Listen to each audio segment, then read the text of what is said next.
His crown was a death sentence. Serafina Mancini had spent years playing the perfect wife. But when her husband was murdered, she realized something dangerous. She was more powerful without him. The only man who saw it was Luca Romano, her husband's most trusted enforcer. He leaned in, his breath warm against her skin. "Tell me, Regina," he murmured, "are you here to grieve or to rule?" Chapter 1. The scent of gunpowder and lilies. The air in the cathedral was thick, a suffocating blend of incense, the sweet perfume of lilies, and the lingering, acrid scent of gunpowder. Serafina Mancini stood, a solitary figure draped in black lace, before the ornate mahogany casket. Her husband, Antonio Mancini, lay within, his once powerful frame rendered still and lifeless. Officially, it had been a car accident, a tragic miscalculation on a rain-slicked road. Unofficially, everyone in the hushed, cavernous space knew better. The Mancini family did not suffer accidents. They orchestrated them. Serafina's gloved hands, usually adorned with diamonds that rivaled the stars, were bare today, save for the heavy gold wedding band she still wore. It felt cold against her skin, a constant reminder of the life she had lived, a life she was no longer sure she recognized. She hadn't wept. Not a single tear had graced her carefully composed face. The women of the Famiglia, draped in their own mourning attire, whispered behind their fans, their eyes darting between Serafina and the closed casket. They expected a display of grief, the histrionics of a heartbroken widow. But Serafina had learned long ago that tears were a luxury she could not afford. She felt, rather than saw, him approach. Luca Romano. Antonio's most trusted enforcer, his right hand, his shadow. He moved with a quiet grace that belied the lethal power he possessed. He was a predator in a perfectly tailored suit, his dark eyes, usually sharp and calculating, softened with something akin to concern, pity. Serafina couldn't quite decipher it, and she wasn't sure she cared to. He stopped beside her, close enough that she could smell the subtle, woodsy scent of his cologne, a stark contrast to the funereal atmosphere. He didn't speak, merely stood in silent solidarity, a dark pillar of strength in the sea of mourning. Serafina finally turned her head, her gaze meeting his.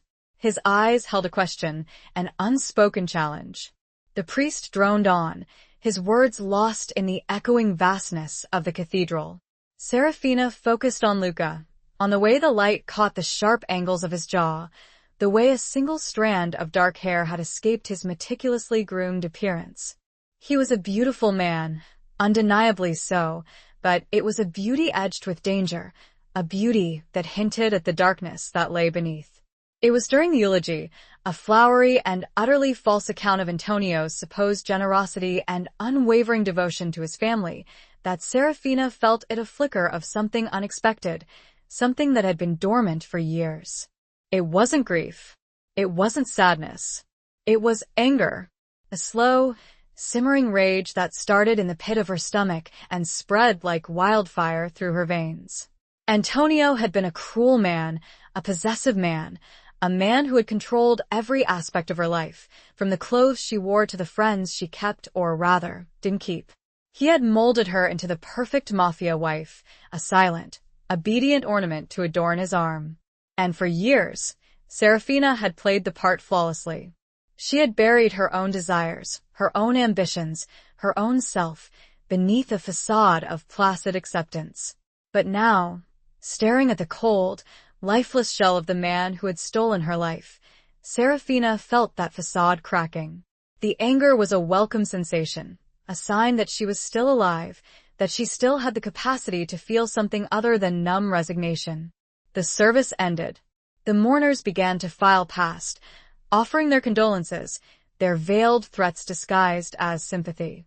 Serafina received them all with the same stoic expression, her face a mask of polite indifference. She felt Luca's presence behind her, a silent, watchful guardian. He intercepted the more aggressive offers of assistance, his voice a low, menacing growl that sent shivers down the spines of even the most hardened men. Finally, the cathedral emptied, leaving only Serafina, Luca, and the lingering scent of death. Luca stepped closer, his voice a low murmur that only she could hear. He left you everything, Serafina, he said, his eyes searching hers. The businesses, the properties, the power. Serafina met his gaze, her own eyes hardening. And what am I supposed to do with it, Luca? Become another ornament? Another puppet on a string? He leaned in, his breath warm against her skin. Tell me, Regina, he murmured. Are you here to grieve or to rule? The word, Regina, queen, hung in the air between them, a challenge, a provocation, a promise. It was a word Antonio had never used, a word that implied a power Serafina had never dared to dream of. It was a word that ignited something within her, a spark of defiance, a flicker of hope. She straightened her shoulders, her spine stiffening with a newfound resolve. The black lace of her dress seemed to shift, to mold itself to her body, transforming from a garment of mourning into a symbol of something else entirely. Something stronger. Something dangerous. She looked at Luca, at the man who had always been Antonio's shadow, and saw something new in his eyes. Respect. Admiration.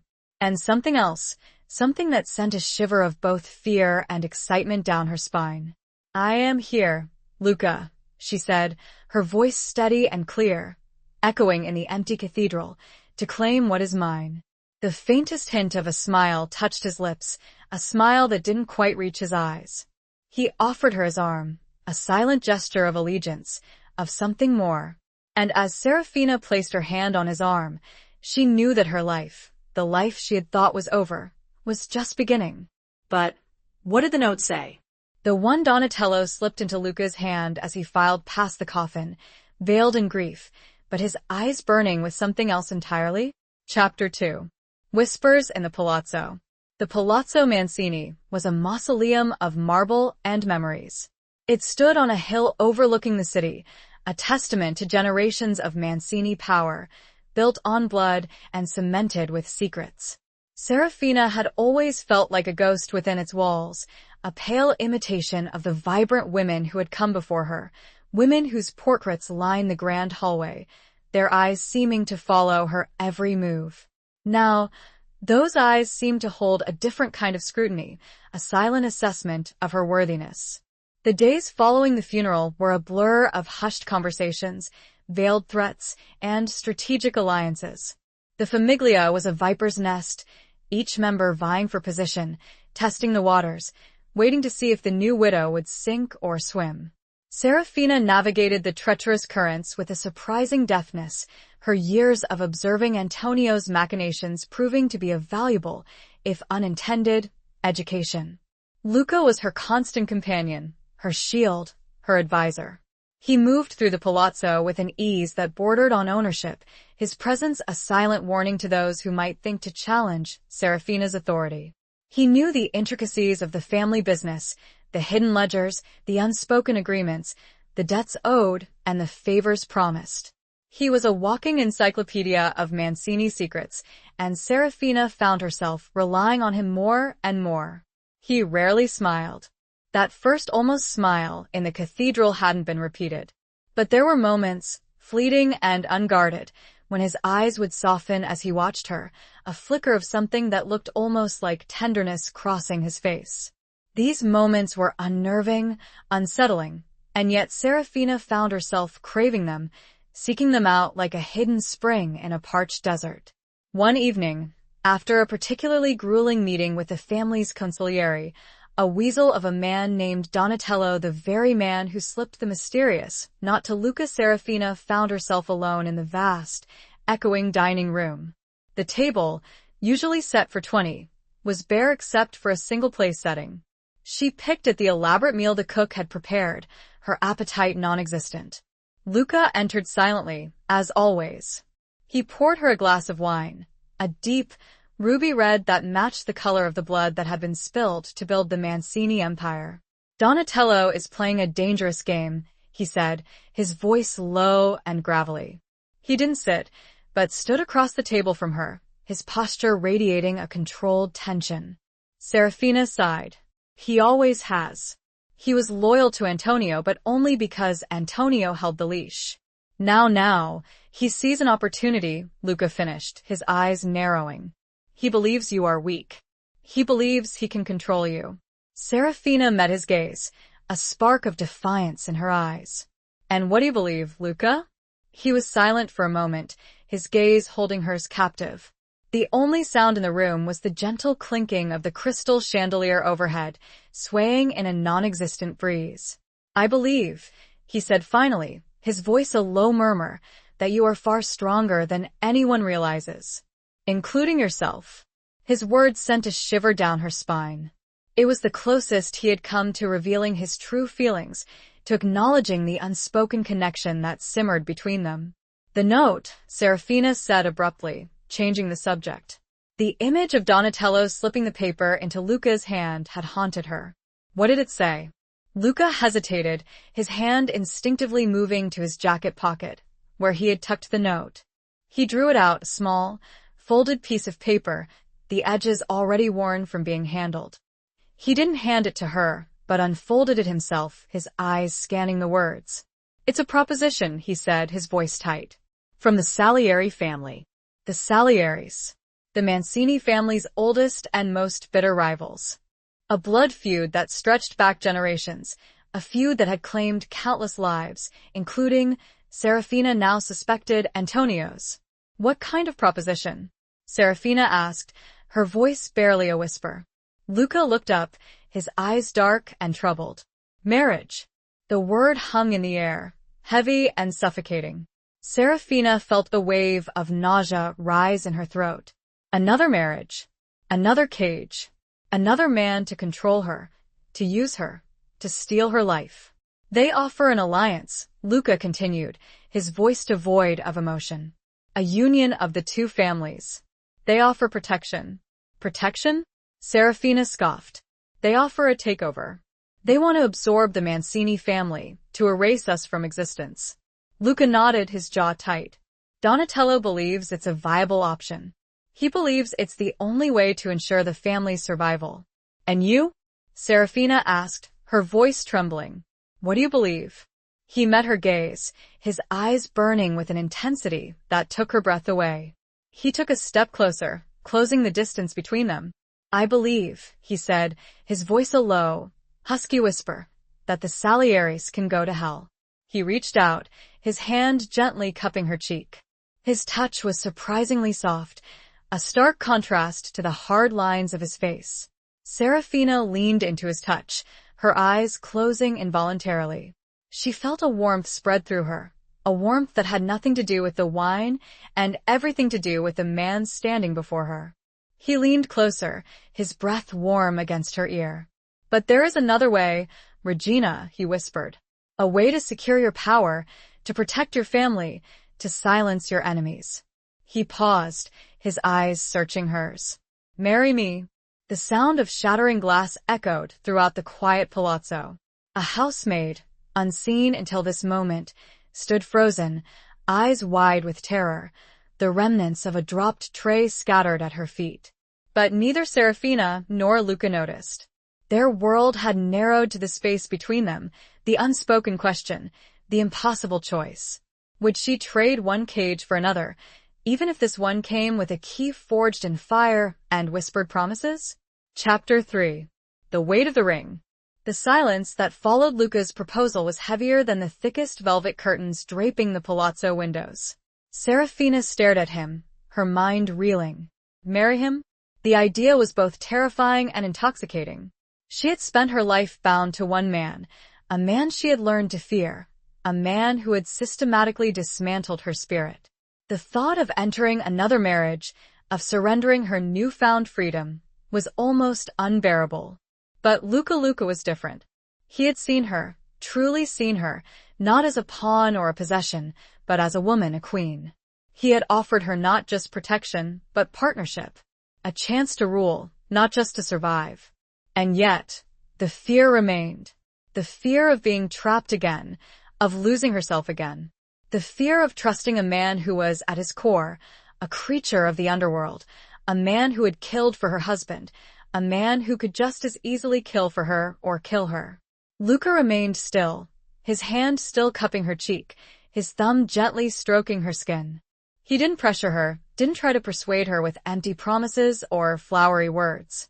He simply waited, his dark eyes searching hers, offering her a silent strength, a silent understanding.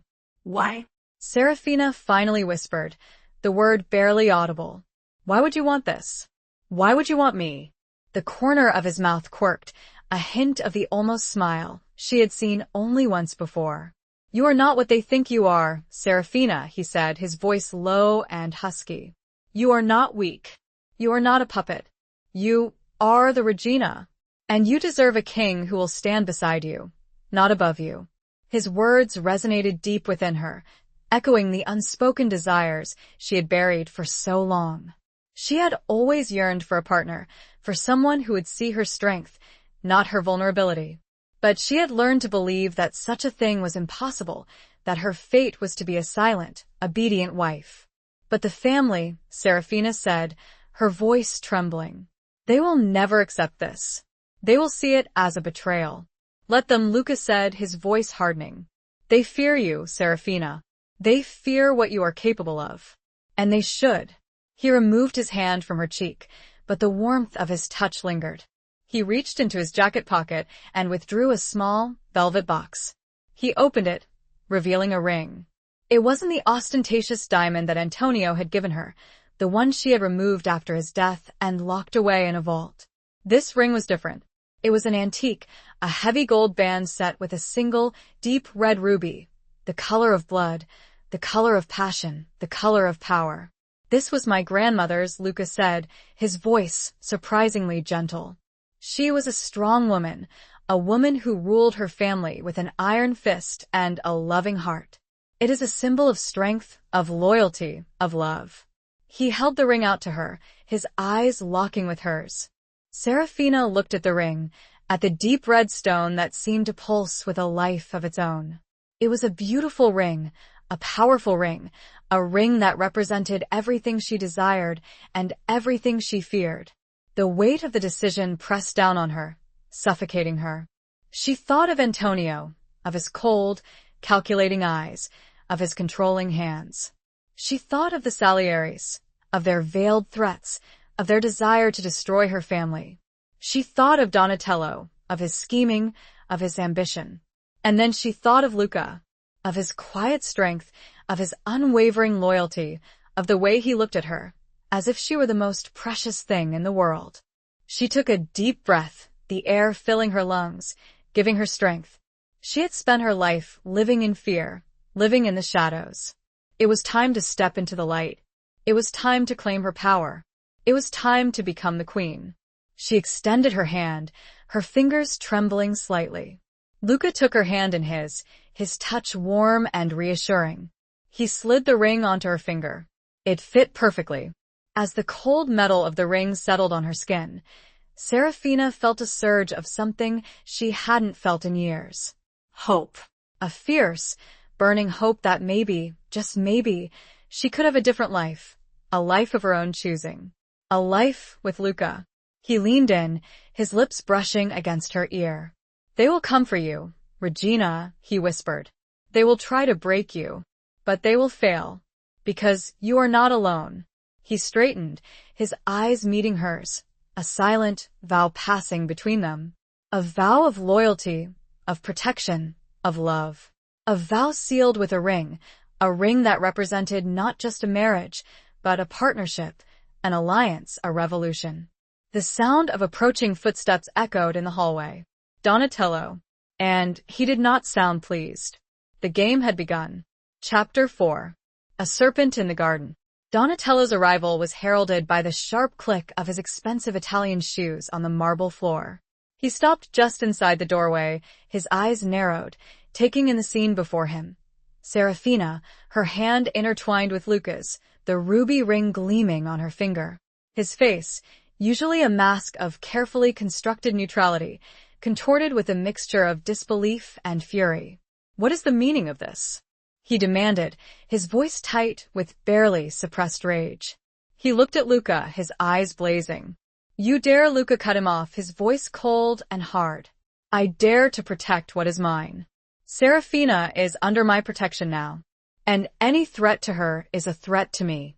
Donatello's gaze shifted to Serafina, his eyes filled with a venomous mixture of betrayal and contempt. You would choose him, he spat. A soldado? A man who is nothing more than your husband's dog? You would throw away a chance to unite the families, to secure our future, for this? Serafina met his gaze unflinchingly. She had expected this, had anticipated his anger, his disapproval. But she was no longer the timid, obedient widow he had expected her to be. The weight of the ring on her finger, the warmth of Luca's hand in hers, gave her a newfound strength, a newfound courage. The Salieris are not our allies, Donatello, she said, her voice calm and steady. They are our enemies. And I will not lie down with serpents. Donatello's face turned a mottled red. He took a step forward, his hands clenched into fists. You are a fool, Serafina, he hissed. You are throwing away everything Antonio built. You are condemning us all. Luca stepped in front of Serafina, shielding her from Donatello's fury. Enough, he said, his voice a low growl. You will speak to the Regina with respect. Or you will not speak to her at all. Donatello glared at Luca, his hatred palpable. But he knew he was outmatched. Luca was not a man to be trifled with. He was a killer, a protector, a force of nature. And he was utterly devoted to Serafina. Donatello took a deep breath, trying to regain control of his emotions. He forced a smile, a thin, insincere smile that didn't reach his eyes. Very well, he said, his voice dripping with sarcasm. My apologies, Regina. I was overcome with emotion. I only want what is best for the family. I know you do, Donatello, Serafina said, her voice equally insincere. And I appreciate your concern. The tension in the room remained thick, a palpable force that crackled in the air. Donatello knew he had lost this battle, but he was not one to give up easily. He was a serpent, a schemer, a survivor. He would bide his time, waiting for an opportunity to strike, to undermine Serafina, to reclaim his power. If you will excuse me, Donatello said, his voice tight with barely controlled anger, I have matters to attend to. He turned and walked away, his footsteps echoing in the silent hallway. Serafina watched him go, her eyes narrowed. She knew this was not the end. It was only the beginning. Luca turned to her, his expression softening. He gently took her hand, his thumb caressing the ruby ring. He will not give up easily, he said, his voice low. Serafina nodded. I know. But neither will I. He smiled, a genuine smile this time, a smile that reached his eyes and lit up his face. That is why I love you, Regina, he said, his voice filled with a tenderness that took her breath away. It was the first time he had said the word. Love. It hung in the air between them, a fragile, precious thing, threatened by the shadows that surrounded them. Serafina felt a wave of emotion wash over her, a mixture of fear, excitement, and hope. She had never believed in love, not after her marriage to Antonio. But Luca made her believe. He made her believe in the possibility of happiness, of partnership, of a love that was not based on control or possession, but on respect and admiration. We need to be careful, Luca said, his voice turning serious again. Donatello is not the only one who will oppose us. There are others, within the family and outside of it, who will see this as a threat. I know, Serafina said, but we will face them together. He leaned in and kissed her, a gentle, tender kiss that sealed their unspoken vow. It was a kiss that spoke of passion, of loyalty, of a love that was forged in the fires of adversity. As they broke apart, Serafina heard a faint noise, a rustling sound coming from the garden outside. She looked towards the large French doors that led to the terrace, her eyes narrowing. What is it? Luca asked, sensing her unease. Serafina shook her head. I don't know. I thought I heard something. Luca moved towards the doors, his hand instinctively reaching inside his jacket, where he kept his gun. He cautiously opened the doors and stepped out onto the terrace, his eyes scanning the shadows. Serafina followed him, her heart pounding in her chest. The garden was beautiful, a carefully manicured oasis of flowers and fountains, but tonight, it felt menacing, filled with hidden dangers. Suddenly, a figure emerged from the shadows, a dark silhouette against the moonlit sky. It was a man, tall and slender, his face hidden by a wide-brimmed hat. He held something in his hand, something that glinted in the moonlight. A knife. Before Luca could react, the man lunged, his knife aimed straight at Serafina's heart. The attack wasn't meant to be lethal, not yet. It was a message. But who sent it, and what did the barely perceptible crimson stain on the blade really mean? Chapter 5. The Dance of Shadows. Time seemed to slow to a crawl. Serafina saw the glint of the knife, the attacker's shadowed face, Luca's swift, instinctive movement, all in a horrifying, slow-motion tableau. Luca shoved her behind him, a human shield, the blade meant for her slicing through the fabric of his jacket and grazing his arm instead. He didn't cry out, didn't flinch. His eyes locked with the attacker's, a silent, deadly promise in their depths. The attacker, momentarily surprised by Luca's swift reaction, stumbled back a step. He was young, Serafina realized, barely more than a boy, his face etched with a mixture of fear and determination. He was a pawn, a tool, sent to deliver a message, not to kill. At least, not yet. Luca moved with a speed that belied his size, disarming the boy with a swift, brutal efficiency. The knife clattered to the stone terrace, the sound echoing in the sudden silence. Luca had the boy pinned against the wall, his forearm pressed against his throat, cutting off his air supply. "Who sent you?" Luca growled, his voice a low, menacing rumble. The boy gasped, his eyes wide with terror. He struggled, but Luca's grip was like iron. He shook his head, unable or unwilling to speak. Serafina stepped forward, her fear giving way to a cold, hard anger. "Look at him, Luca," she said, her voice surprisingly steady. "He's just a boy. He's not one of the Salieris. Look at the knife." Luca hesitated, his gaze flickering to the discarded weapon. Serafina knelt down, careful to avoid the spreading crimson stain on the stone his blood, and picked up the knife. It was a simple weapon, a stiletto, common enough, but the hilt was etched with a small, almost imperceptible symbol. A serpent coiled around a rose. Serafina recognized the symbol immediately. It wasn't the Salieri crest. It was the mark of the Bellini family. A smaller family, less powerful than the Mancinis or the Salieris, but known for their cunning, their ruthlessness, and their discretion. They were assassins for hire, shadows in the underworld, their services available to the highest bidder. She looked up at Luca, her eyes meeting his. "Bellini," she said, her voice a low whisper. "Someone hired the Bellinis." Luca's grip on the boy tightened. "Who?" he repeated, his voice even more menacing than before. The boy, his face turning blue, finally managed to gasp out a single word. "Donatello." Serafina felt a cold dread wash over her. Donatello. Of course. He had played the part of the grieving advisor, the concerned consigliera, but all along, he had been plotting, scheming, waiting for his opportunity to strike. He hadn't wanted an alliance with the Salieris. He wanted the Mancini throne for himself. And he was willing to use anyone, to sacrifice anyone, to get it. Luca released the boy, letting him slump to the ground, gasping for air. He turned to Serafina, his eyes dark and troubled. "He's playing a dangerous game," he said, his voice low. "A very dangerous game. He underestimated me," Serafina said, her voice hardening. "He thought I would be easy to control, easy to manipulate. He thought I would be grateful for his guidance." She spat the last word, as if it left a foul taste. "He won't make that mistake again," Luca said, his eyes glinting with a dangerous light. Serafina looked at the boy, who was still huddled on the ground, his eyes filled with fear. She felt a flicker of pity for him, a young man caught in the crossfire of a war he didn't understand. "Let him go," she said to Luca. "He's just a messenger." Luca hesitated, his instincts screaming at him to eliminate the threat, to silence the witness.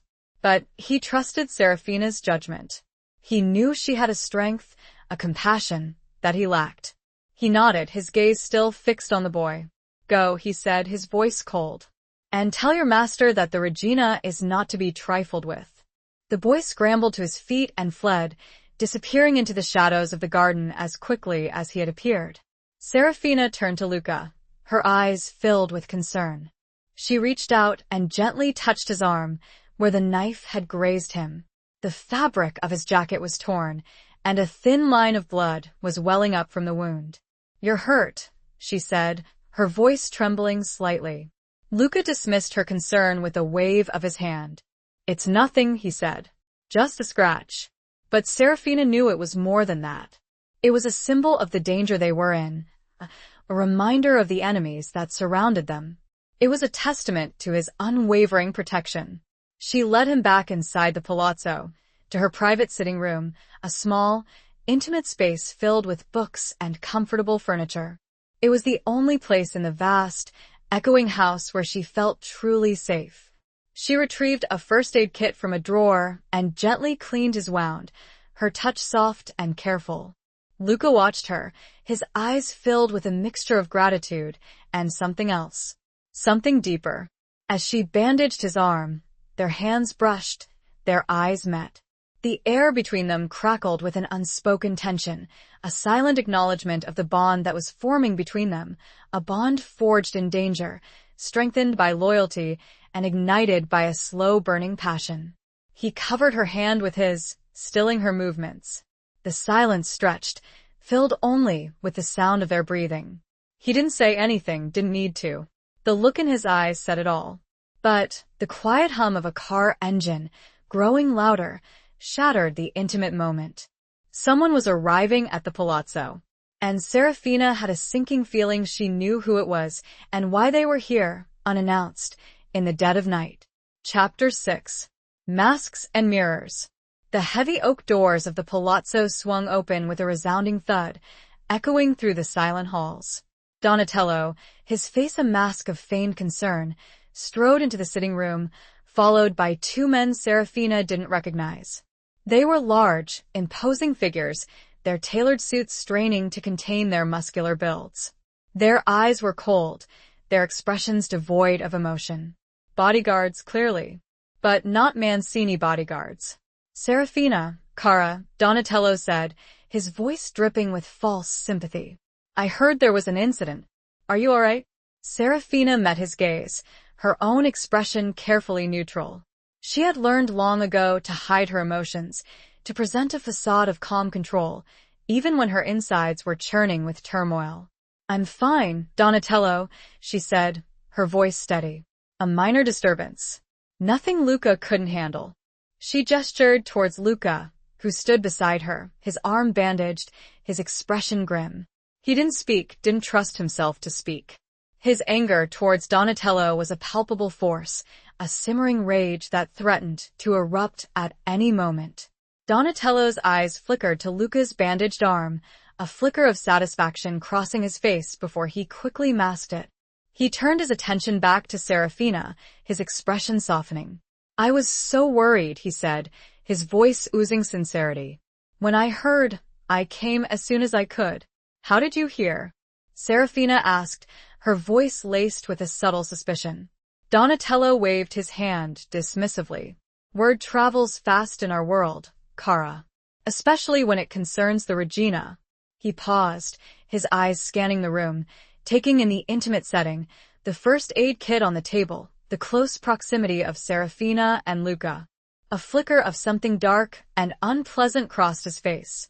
"I brought some assistance," he said, gesturing towards the two men who stood silently behind him.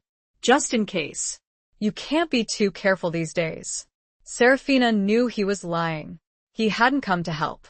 He had come to assess the situation, to gauge her strength, to see if she was broken. He had come to intimidate her. "That won't be necessary, Donatello," she said, her voice firm. "I have Luca, and I trust him implicitly." Donatello's smile tightened. "Of course, Cara. But surely, you understand these are dangerous times. The Salieris, the Bellinis, there are many who would wish you harm." He paused, letting his words sink in. "I only want to protect you, Serafina." To protect the family.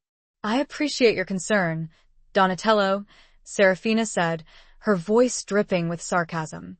But I am perfectly capable of protecting myself. And the family. Donatello's eyes narrowed. He knew she didn't believe him. He knew she suspected his involvement in the attack. But he couldn't afford to show his hand. Not yet. Very well, he said, his voice tight. If you insist. But please, Kara, be careful. The wolves are at the door. He turned to leave, his 2 bodyguards following close behind. As he reached the doorway, he paused and looked back at Serafina, his eyes filled with a mixture of malice and something else. Something that looked almost like regret. You could have had it all, Serafina, he said, his voice barely a whisper. We could have ruled together. But you chose him. He shook his head, a slight, almost imperceptible movement. Then, he turned and walked away, his footsteps echoing in the silent hallway. Serafina watched him go, her heart pounding in her chest. She knew he was a dangerous enemy, a cunning adversary. He would not give up easily. He would continue to plot, to scheme, to undermine her. Lucas stepped closer, his hand gently touching her arm. He's lying, he said, his voice low. He knows more than he's letting on. Serafina nodded. I know. He sent the Bellinis. He wants me dead. He won't succeed, Lucas said, his voice filled with a fierce determination. I won't let him. Serafina looked at him, at the man who had become her protector, her confidant, her lover.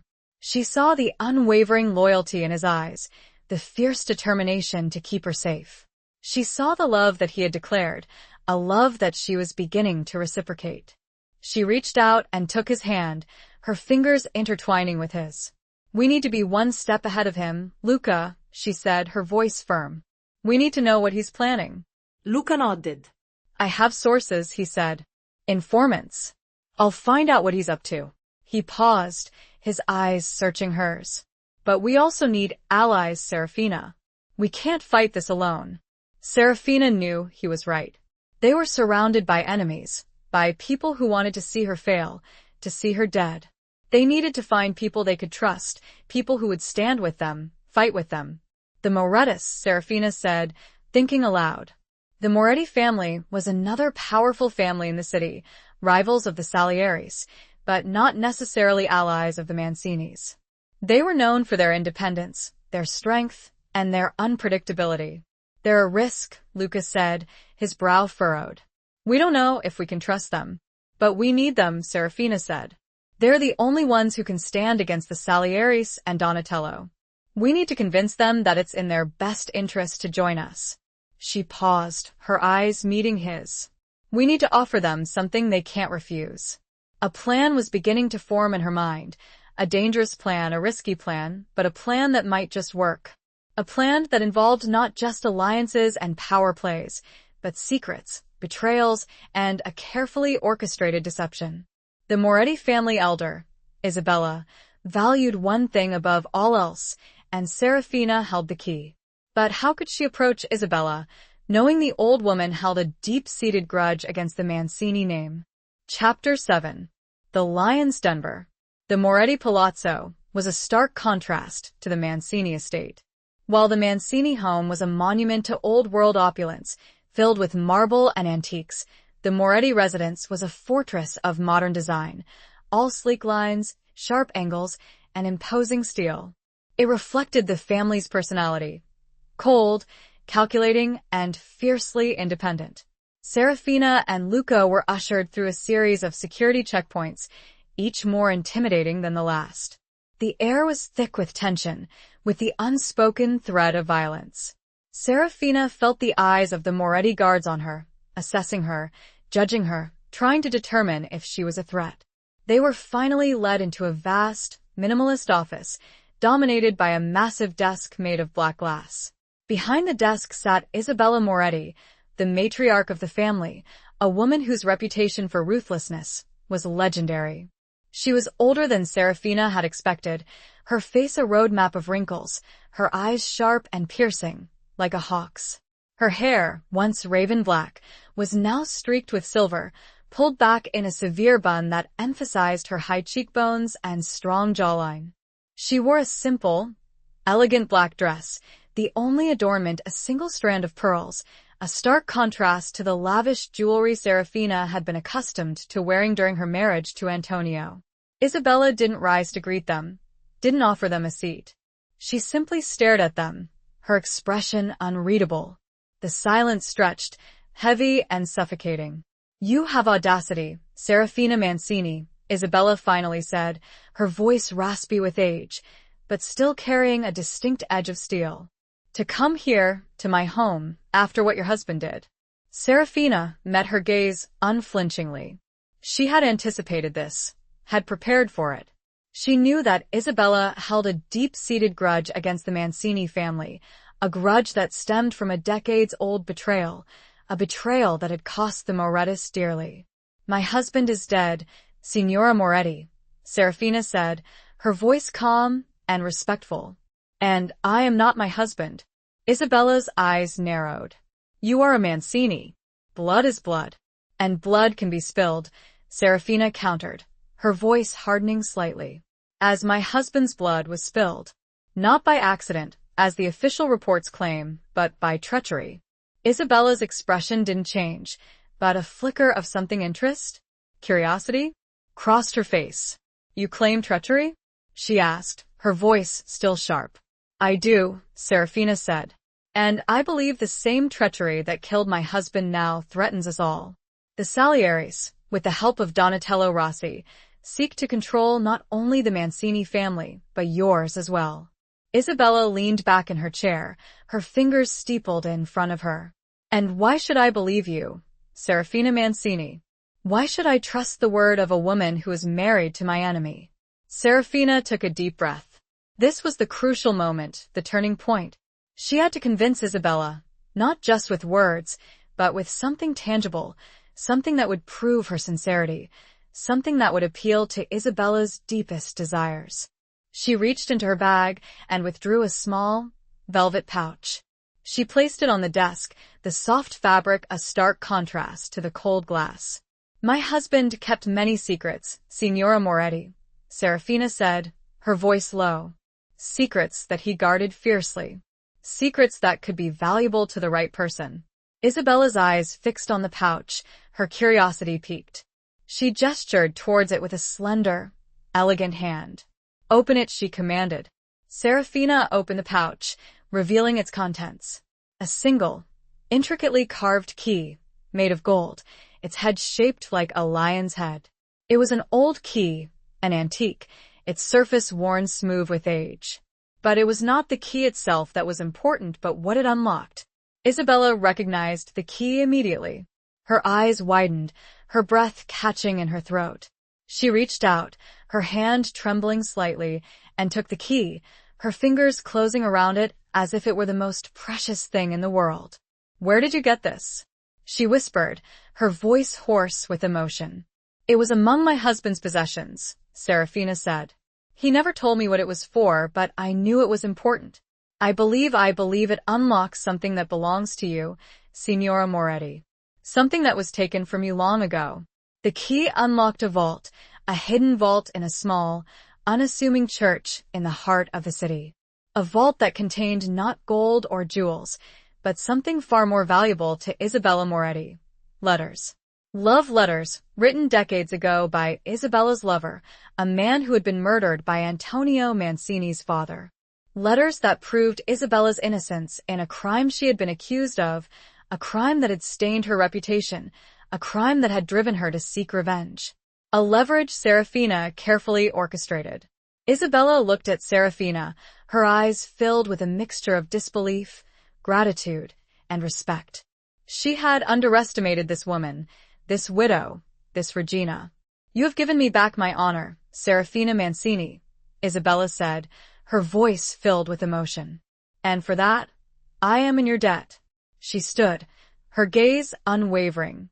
"The Morettis will stand with the Mancinis, against the traitors and the Salieri dogs." She held the key tightly in her fist.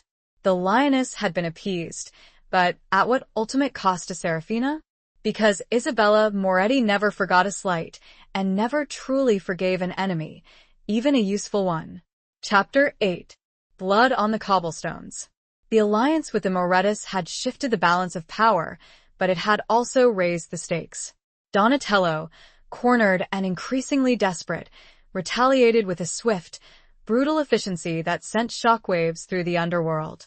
He chose his target carefully, a small, unassuming trattoria in a neutral neighborhood, a place where Luca and Serafina often met for quiet, unassuming dinners, a place where they felt safe.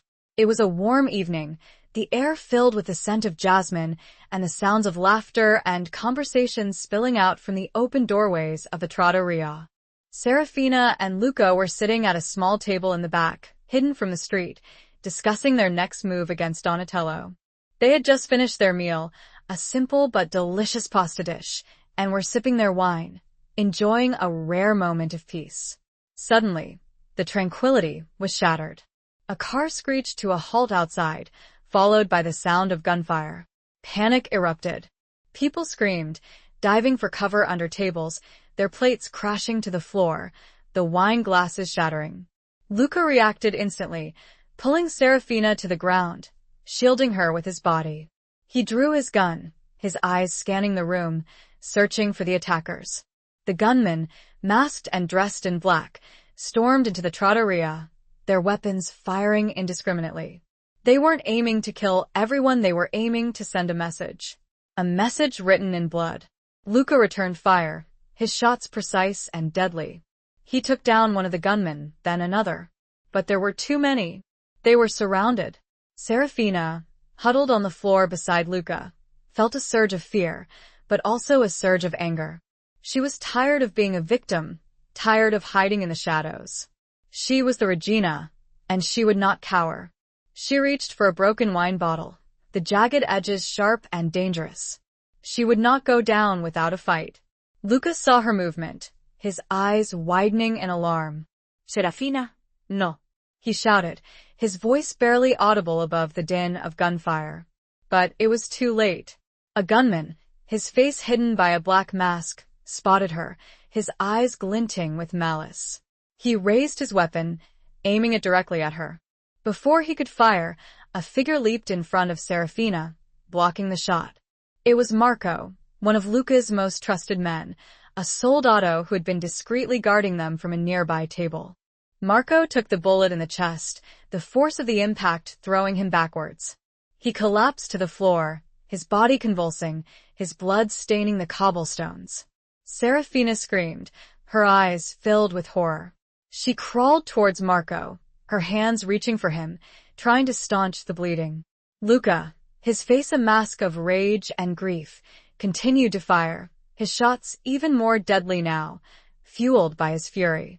He took down another gunman, then another. The remaining attackers, realizing they were outmatched, retreated, fleeing back to their car and speeding away into the night. The trattoria was left in ruins, a scene of carnage and chaos. The air was thick with the scent of gunpowder and blood. The silence was deafening, broken only by the moans of the wounded and the sobs of the survivors. Serafina knelt beside Marco, her hands covered in his blood. She knew it was hopeless. He was gone. Luca knelt beside her, his face ashen, his eyes filled with a pain that went deeper than any physical wound. He had lost one of his own, a man he had trusted, a man who had sacrificed his life to save Serafina. "I'm sorry," Serafina whispered, her voice choked with emotion. "I'm so sorry." Luca didn't speak. He simply held her, his arms wrapped around her, his body trembling with grief and rage. He held her as though afraid that if he released his grip, she, too, would be taken. The police arrived, sirens wailing, their lights flashing. They secured the scene, questioning witnesses, collecting evidence. But Serafina knew they wouldn't find the answers. This wasn't a random act of violence. This was a calculated attack, a message from Donatello. A message that he was willing to kill anyone, to sacrifice anyone, to achieve his goals. As the paramedics took Marco's body away, Serafina looked at Luca, her eyes filled with a newfound determination. The fear was gone, replaced by a cold, hard resolve. "He will pay for this, Luca," she said, her voice steady and clear. "He will pay for every drop of blood that has been spilled." Luca nodded, his eyes mirroring her determination. He stood up, his hand reaching for hers. He helped her to her feet, his grip firm and reassuring. "We will make him pay, Regina," he said, his voice a low growl. "Together." But as they walked away from the carnage, hand in hand, Serafina couldn't shake the feeling of dread that settled in the pit of her stomach. Donatello's message had been received, but the lingering scent of a specific perfume, clinging to Marco's jacket, a perfume Serafina recognized, hinted at a betrayal far deeper and more devastating than she could have ever imagined. Whose scent was it, and how did it get there? Chapter 9. Echoes of the Past. The scent. It clung to Serafina's memory, a phantom fragrance that haunted her waking hours and invaded her dreams. It was a delicate, floral scent, with a hint of spice, a sophisticated, expensive perfume that she had smelled before, many years ago. It wasn't a common scent, not something you would find in a typical trattoria or even in the grand palazzos of the mafia elite. It was unique, distinctive, and familiar. The days following the attack on the trattoria were a blur of activity. Serafina and Luca worked tirelessly, strengthening their alliance with the Morettis, consolidating their power, preparing for the inevitable confrontation with Donatello. They moved to a secure location, a hidden villa in the countryside, surrounded by Luca's most trusted men. Security was tight, every precaution taken. But Serafina couldn't shake the feeling of unease, the sense that they were missing something, that there was a hidden piece to the puzzle that they hadn't yet found. The perfume. It was the key, she knew it. But the key to what? She spent hours in the villa's library, poring over old family records, searching for any clue, any connection, anything that might shed light on the mystery. Luca, ever watchful, ever protective, was always nearby, his presence a silent comfort, a source of strength. One evening, as she sat at the large mahogany desk, surrounded by stacks of dusty documents, Luca entered the library, carrying 2 glasses of wine. He placed one in front of her, his hand gently brushing hers. "You need to rest, Serafina," he said, his voice soft. "You haven't slept in days." Serafina sighed, running a hand through her hair. "I can't rest, Luca. Not until I figure this out. This perfume, it's driving me mad." Luca sat down opposite her, his eyes filled with concern. "We'll find out who it belongs to," he said. "I promise you. But what if it's someone we trust?" Serafina asked, her voice barely a whisper. "What if it's someone close to us?" The thought was terrifying. The possibility of betrayal, of someone they considered an ally, a friend, working against them, was almost unbearable. Luca was silent for a moment, his gaze thoughtful. "We have to consider all possibilities," he said finally. "Even the ones we don't want to." Serafina nodded, her heart heavy. She picked up one of the old documents, a faded photograph of a group of people, taken many years ago. It was a picture of Antonio's family, his parents, his siblings, his cousins, all gathered together for a celebration. She scanned the faces, searching for something. She didn't know what. A clue, a connection, anything that might trigger a memory. And then she saw her. A young woman, standing in the background, her face partially obscured by a shadow. She was beautiful, with long, dark hair and striking features. She was wearing a simple, elegant dress, and around her neck, a delicate gold necklace with a small, intricately carved pendant. Serafina recognized the pendant. It was a family heirloom, a piece of jewelry that had been passed down through generations of Mancini women. A piece of jewelry that Antonio had given to his sister, Giulia. Julia. Serafina's breath caught in her throat. Giulia Mancini. Antonio's younger sister, a woman Serafina had only met a handful of times. A woman who had disappeared years ago, vanished without a trace. A woman who was rumored to have been unstable. Serafina remembered the stories, the whispers, the rumors that had circulated within the family. Giulia had been different, rebellious, unwilling to conform to the strict rules and traditions of the mafia. She had fallen in love with a man her family disapproved of, a man who was not part of their world, a man who had been murdered. Julia had been devastated by his death, consumed by grief and anger. She had accused her family of being responsible, of orchestrating his murder. She had threatened to expose them, to reveal their secrets to the authorities. And then she had disappeared. The official story was that she had run away, fled the country, started a new life. But Serafina had always suspected something more sinister. She had always believed that Antonio had been involved, that he had silenced his sister, eliminated the threat. Could Julia be alive? Could she be the one behind the attacks? Could she be the one who was working with Donatello? Could that be her perfume? Serafina looked at Luca, her eyes wide with a mixture of shock and hope. Julia, she whispered, her voice trembling. Antonio's sister. I think she might be alive. The photograph slipped from Serafina's trembling fingers, landing face down on the desk. Luca picked it up, turning it over to examine the image. His eyes focused not on Julia, but on a figure standing behind her, almost completely hidden in the shadows, a man wearing a distinctive ring on his left hand, a ring Luca recognized all too well. It was a ring identical to the one Donatello wore every single day. Chapter 10. The Price of Loyalty. The revelation hit Luca like a physical blow. Donatello, connected to Julia Mancini, Antonio's vanished, supposedly unstable sister. The ring in the photograph was undeniable proof, a silent testament to a secret alliance, a hidden connection that stretched back years. It explained so much. Donatello's ruthlessness, his ambition, his unwavering desire to control the Mancini family. He wasn't just seeking power for himself, he was seeking revenge. Revenge for Julia. Revenge for what? Luca looked at Serafina, her face pale, her eyes filled with a mixture of shock and confusion. He had to tell her, had to reveal the truth, no matter how painful it might be. Serafina, he said, his voice low and grave.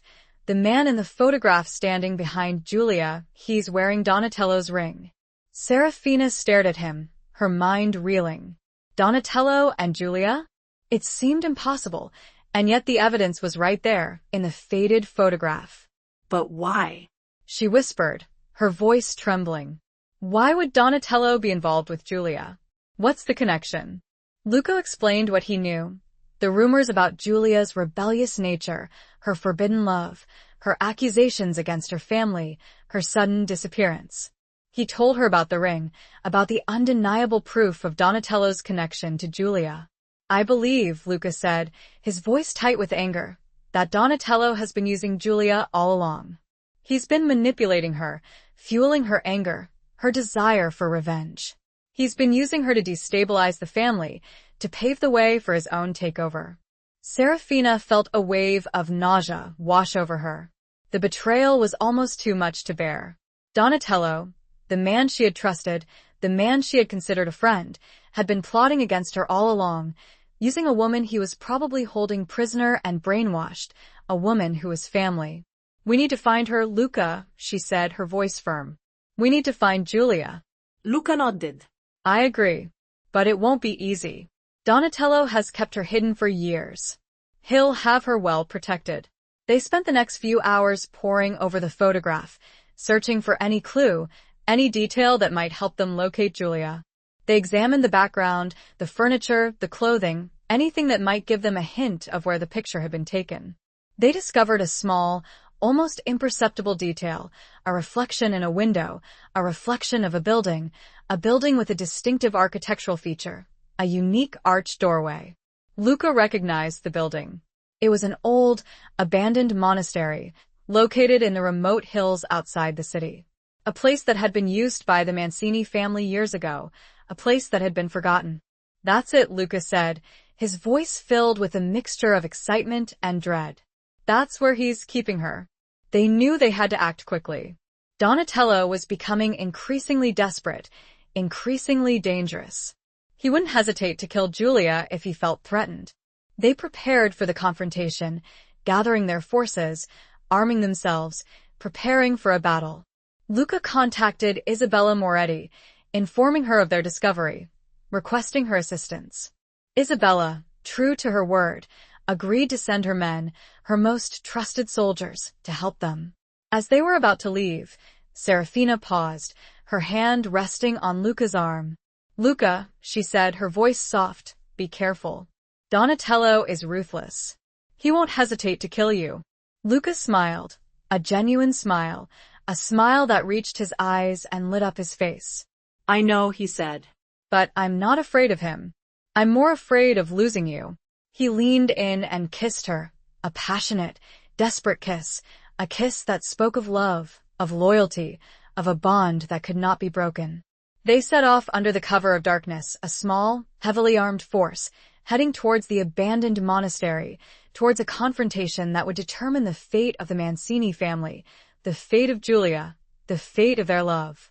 As they drove through the winding, mountainous roads, Serafina couldn't shake the feeling of dread that settled in the pit of her stomach. She knew this was not just a battle for power, a battle for control. It was a battle for survival, a battle that would test their loyalty, their courage, and their love. The monastery loomed ahead, a dark, imposing silhouette against the moonlit sky. It looked like a scene from a Gothic horror film, a place of secrets and shadows, a place where anything could happen. But as they approached, they saw a single light flickering in one of the windows, a faint, flickering light that offered a glimmer of hope or a beacon of a carefully laid trap. What awaited them inside those ancient, crumbling walls? Chapter 11. A Cage of Gold. The air inside the monastery was thick with the scent of dust, decay, and something floral, with a hint of spice. The perfume. Giulia. Serafina's heart pounded in her chest, a mixture of fear and anticipation. They moved cautiously through the crumbling corridors, their weapons drawn, their senses on high alert. The silence was unnerving, broken only by the sound of their footsteps echoing on the stone floors and the occasional creak of a loose board. Luca led the way, his body tense, his eyes scanning the shadows. Serafina followed close behind, her hand resting on the hilt of the knife she had concealed beneath her jacket. The Moretti soldiers fanned out, their movements silent and efficient, covering every angle. They reached the room where they had seen the light, a large, dilapidated chamber that had once been the monastery's chapel. The stained glass windows were shattered, the altar was covered in dust, and the pews were overturned and broken. In the center of the room, a single oil lamp flickered, casting long, dancing shadows on the walls. And in the shadows, they saw her. Giulia Mancini. She was sitting on a chair, her hands bound, her head bowed. She was dressed in a simple, white dress, her long, dark hair cascading down her back. She looked frail, vulnerable, a prisoner in a cage of gold. Serafina felt a surge of emotion, a mixture of pity, anger, and relief. She was alive. "Giulia," Serafina called out, her voice soft. Giulia's head snapped up, her eyes widening in surprise. She looked at Serafina, her expression a mixture of confusion and fear. Who are you?" she whispered, her voice hoarse. "I'm Serafina," Serafina said, stepping forward. "Antonio's wife." Giulia's eyes narrowed. "Antonio is dead," she said, her voice flat. "Yes," Serafina said. "He is." "And you are with him?" Giulia asked, her gaze shifting to Luca, who stood beside Serafina, his weapons still drawn. "He is with me," Serafina said, her voice firm. "He is my husband." Giulia's expression changed, a flicker of something that looked almost like disappointment crossing her face. "Then you are a fool," she said, her voice rising. "Just like I was." Before Serafina could respond, a voice echoed through the chamber, a voice that sent a chill down her spine. "Welcome, Serafina," Donatello said, stepping out of the shadows. He was holding a gun, his finger on the trigger, his eyes fixed on Serafina. "I've been expecting you." He was not alone. Several armed men, his loyal followers, emerged from the shadows, their weapons trained on Serafina, Luca, and the Moretti soldiers. "Donatello," Serafina said, her voice steady, despite the fear that was churning in her gut. "Let her go. This doesn't have to end in bloodshed." Donatello smiled, a cruel, mocking smile. "Oh, but it does, Regina," he said. "It always does." He gestured towards Julia with his gun. "You see, Serafina," he said, "Julia and I, we have a special bond. A bond forged in pain, in betrayal, in love." Serafina stared at him, her mind reeling. "Love? He claimed to love Julia?" "You've been using her, Donatello," Serafina said, her voice filled with disgust. "You've been manipulating her, poisoning her mind." "She was already poisoned, Serafina," Donatello said, his voice hardening. "Poisoned by your husband, by your family. I simply offered her a cure." He turned to Julia, his expression softening. "Isn't that right, Kara?" he asked. Julia looked at him, her eyes filled with a strange mixture of adoration and fear. "Yes, Donatello," she whispered. "You saved me. You gave me a purpose." "And what purpose is that, Julia?" Serafina asked, her voice pleading. "Revenge? Destruction? Is that what you want?" Julia's eyes flickered to Serafina, a flicker of doubt crossing her face. But then, she looked back at Donatello, her expression hardening. "I want what is mine," she said, her voice rising. "I want what was taken from me. I want justice." "Justice?" Serafina scoffed. "You call this justice? This is madness, Julia. This is murder." Donatello laughed, a cold, harsh laugh that echoed through the chamber. "You don't understand, Serafina," he said. "You never will. You are too weak, too soft. You are not fit to rule." He raised his gun, aiming it directly at Serafina's heart. "It's time for a new Regina," he said. "A Regina who understands the true meaning of power. A Regina who is not afraid to bleed." Luca moved, faster than Serafina thought possible. He shoved her out of the way, stepping in front of her, shielding her with his body. The gunshot echoed through the chamber, deafeningly loud. But it wasn't Luca who fell. It was Julia. She had thrown herself in front of Donatello, taking the bullet that was meant for him. A strange gurgled sound came from her lips. But was it a name? Or a curse? Chapter 12. The Falcon's Flight. The world seemed to tilt on its axis. Serafina watched, frozen in horror, as Julia crumpled to the ground, her white dress instantly blooming with crimson. Donatello, his face a mask of disbelief and rage, stared at Julia's lifeless body, his gun still smoking in his hand. He hadn't intended to shoot her. Lucas seized the opportunity, his movements swift and brutal. He disarmed Donatello, slamming him against the wall, his forearm pressed against his throat, cutting off his air supply. "You bastard," Luca growled, his voice filled with a fury that Serafina had never heard before. Donatello gasped, his eyes bulging, his face turning purple. He struggled, but Luca's grip was like iron. The Moretti soldiers, taking their cue from Luca, engaged Donatello's men. A fierce firefight erupted, the sound of gunfire echoing through the ancient chapel, mingling with the cries of the wounded and the dying. Serafina, her mind still reeling from the shock of Julia's death, crawled towards her, her hands reaching out, trying to find a pulse, trying to do something. Anything. But it was too late. Julia was gone. Serafina looked at Julia's face, her eyes filled with a mixture of grief and pity. She had been a pawn, a victim, manipulated and used by Donatello, driven mad by her grief and her desire for revenge. She had been trapped in a cage of gold, a cage built by Donatello, a cage from which she had only escaped in death. The gurgled sound Julia made resonated within Serafina's memory. She carefully moved closer, the scent of the perfume stronger now than before, and strained to understand what it meant. It was a whisper, barely audible, but Serafina finally understood. Falcon. Another name. Another player in this deadly game. Serafina looked up at Luca, who was still holding Donatello captive, his face a mask of rage. "Luca," she said, her voice trembling. "Falcon." She said Falcon. Luca's eyes narrowed. He knew the name. Everyone in the underworld knew the name. Falcon was a legend, a ghost, a master assassin, a man who was said to be untouchable, a man who had never been caught, a man who is rumored to be dead. Falcone? Luca whispered, his voice filled with disbelief. But he's dead. He's been dead for years. Apparently not, Serafina said, her voice firm. Julia said his name. She was trying to tell us something. Luca looked at Donatello, his eyes filled with a cold, hard fury. Who is Falcone, Donatello? He demanded, his voice a low growl. What does he have to do with this?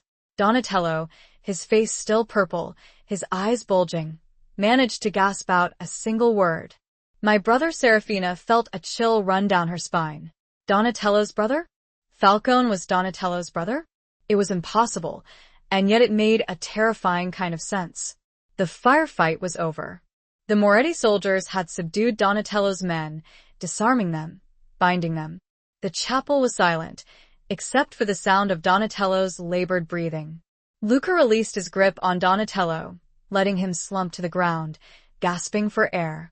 He turned to Serafina, his eyes filled with a mixture of concern and determination.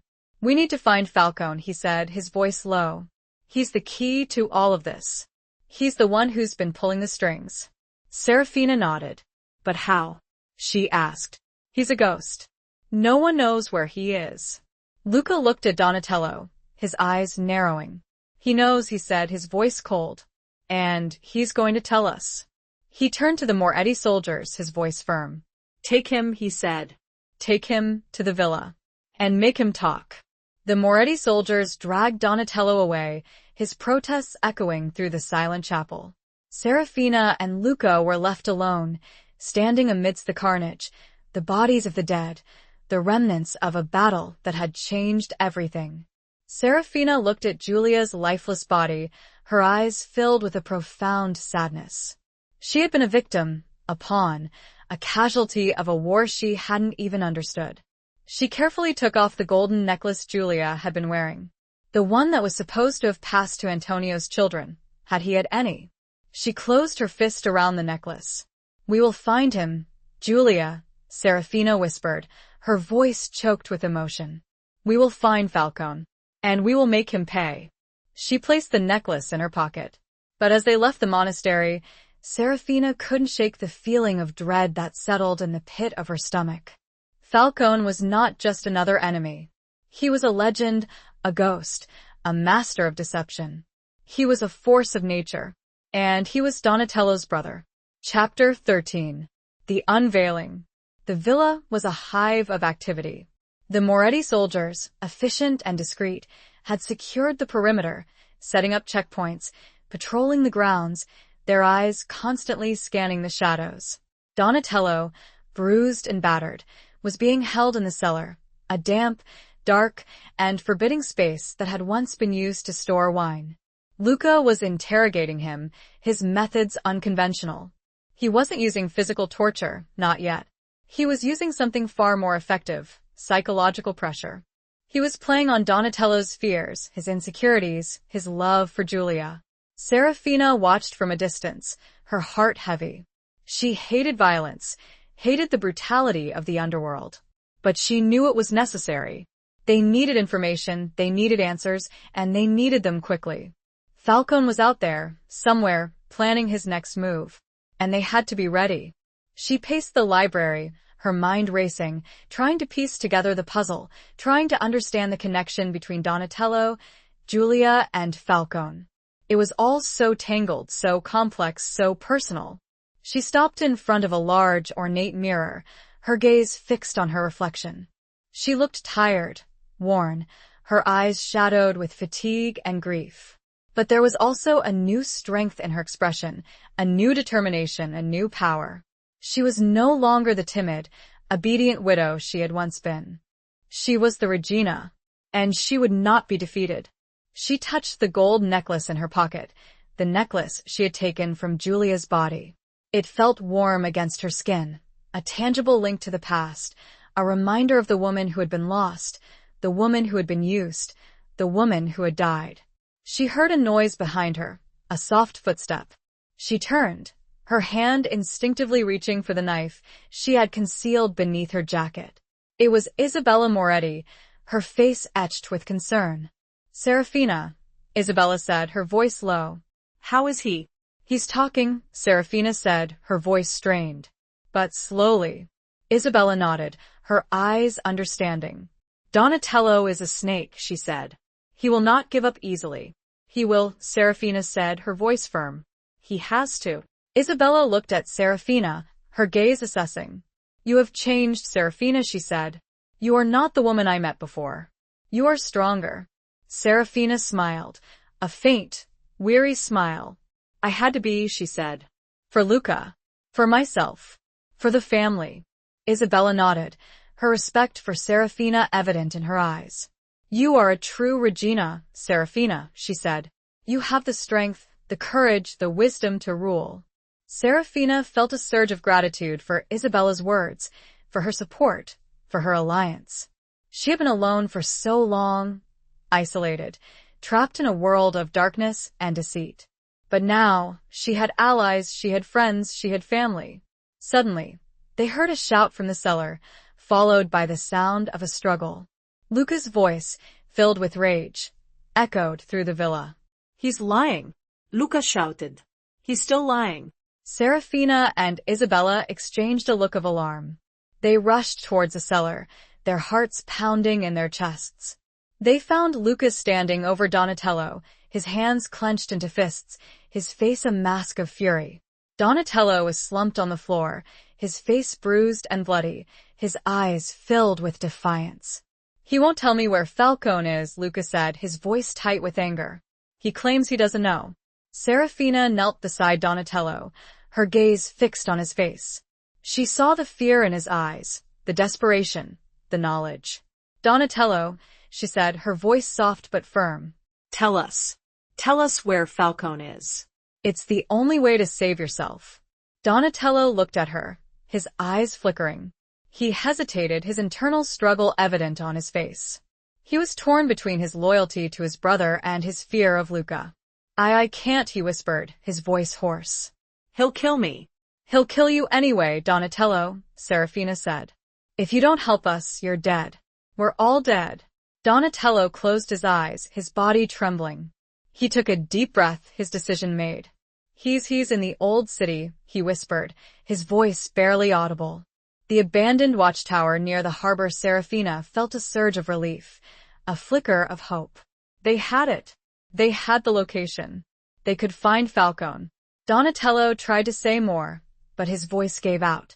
The perfume. He always. But as Donatello gasped for his final breath, a thin, almost invisible wire tightened around his neck. He was silenced forever. Isabella's personal garrote, hidden in the shadows, had struck. The Moretti matriarch stepped forward, her face impassive. Loose ends, she said, her voice cold. The unveiling was complete, but at what cost? And was the watchtower a destination, or a trap? Chapter 14. Beneath the surface. Isabella's swift, brutal execution of Donatello sent a shockwave through the room. Luca, though hardened by years in the underworld, visibly recoiled. Serafina, despite her growing resolve and understanding of the brutal necessities of their world, felt a cold knot of unease tighten in her stomach. Isabella's methods were efficient, but they spoke of a ruthlessness that went beyond mere pragmatism. He was going to betray his brother, Isabella said, her voice flat, devoid of emotion. He was a liability. Luca, still staring at Donatello's lifeless body, shook his head slowly. He was giving us information, he said, his voice low. We have what we need, Isabella interrupted, her gaze unwavering. The watchtower. That is all that matters. Serafina, trying to regain her composure, stepped forward. The perfume, she said, her voice strained. He was trying to tell us something about the perfume. Falcone's perfume. Isabella's expression didn't change, but a flicker of something. Awareness? Recognition? Crossed her eyes. She turned to one of her soldiers, a tall, silent man with eyes as cold as ice. The watchtower, she commanded. Secure it. Now. The soldier nodded and left, his movements swift and silent. Luca looked at Isabella, his suspicion growing. You knew about the perfume, he said, his voice accusing. You knew what it meant. Isabella met his gaze unflinchingly. The perfume is a signature, she said, her voice carefully neutral. Falconet's signature. He leaves it at the scene of his work. A calling card of sorts. And you know why? Serafina asked, her voice sharp. You know the significance? Isabella hesitated, her internal struggle evident on her face. She was a woman of secrets, a woman who guarded her knowledge carefully. But she also knew that she needed Serafina and Luca, that she needed their alliance. The perfume, she said finally, her voice low, is a blend of rare flowers and spices. It was created by Falcone's mother. She was a perfumer, a renowned perfumer, before she disappeared. Serafina felt a chill run down her spine. Another disappearance. Another mystery. Disappeared? She asked, her voice trembling. What happened to her? She was taken, Isabella said, her voice tight, by Antonio Mancini's father. He was obsessed with her talent. He wanted her to create a perfume exclusively for him, a perfume that would be his signature.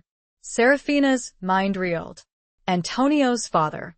Another connection to the past, another layer of betrayal and deceit.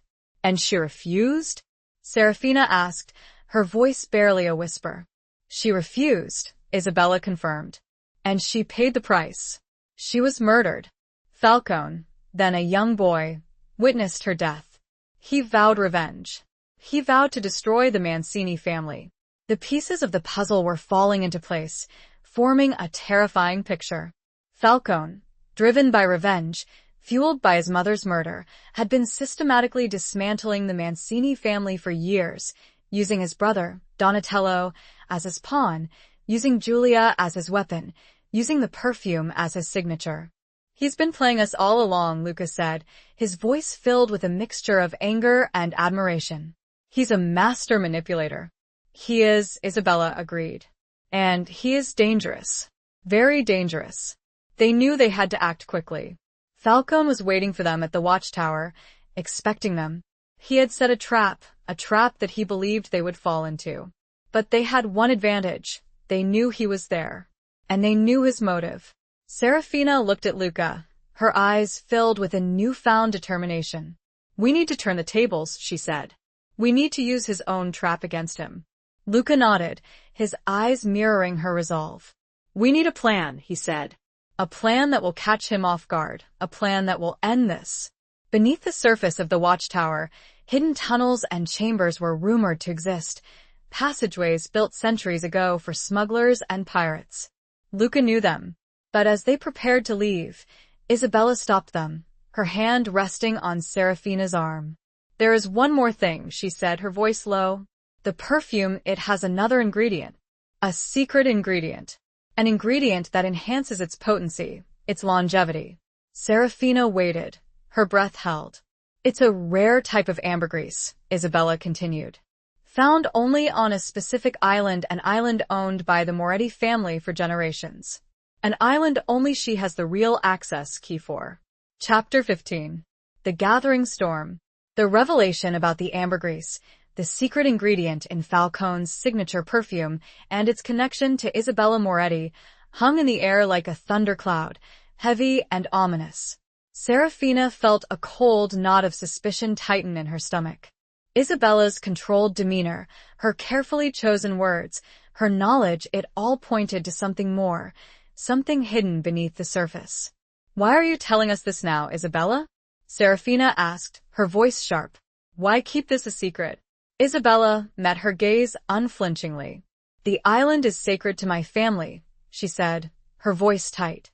It is a place of power, a place of secrets. I did not want to reveal its existence to outsiders.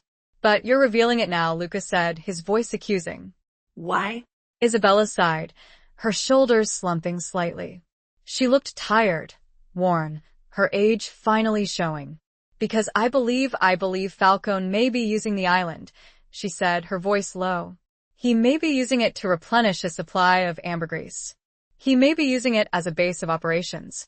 Serafina's mind raced. If Falcone was using the island, it would explain how he had managed to remain hidden for so long, how he had managed to evade capture. It would also mean that he was even more dangerous than they had thought. We need to go there, Serafina said, her voice firm. We need to find him before he disappears again. Luca nodded, his eyes mirroring her determination. But it's a risk, he said. If it's his base, it will be heavily guarded. It could be a trap. It's a risk we have to take, Serafina said.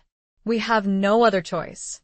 Isabella looked at them, her eyes filled with a mixture of concern and respect. She had underestimated these two, underestimated their strength, their courage, their love. I will provide you with a boat, she said, her voice firm, and a map. But I cannot go with you. I have matters to attend to here. Serafina knew she was lying, knew that there was something more, something she wasn't telling them. But she also knew that they needed Isabella's help, that they couldn't afford to alienate her. Not yet. Thank you, Isabella, Serafina said, her voice grateful. We appreciate your assistance. Isabella nodded, her expression unreadable. She turned to leave, her footsteps echoing in the silent room. But as she reached the doorway, she paused and looked back at Serafina, her eyes filled with a strange mixture of warning and pity. Be careful, Serafina, she said, her voice low. Falcone is not like other men. He is a predator, and he will not hesitate to kill. With those words, she left, leaving Serafina and Luca alone, facing the gathering storm. They prepared for the journey, gathering their weapons, their supplies, their courage. Luca studied the map Isabella had provided, his brow furrowed, his eyes scanning the intricate details. It was an old map, hand-drawn, its edges frayed and faded. But it showed the location of the island, a small, remote island in the middle of the sea, an island that was shrouded in mystery and danger.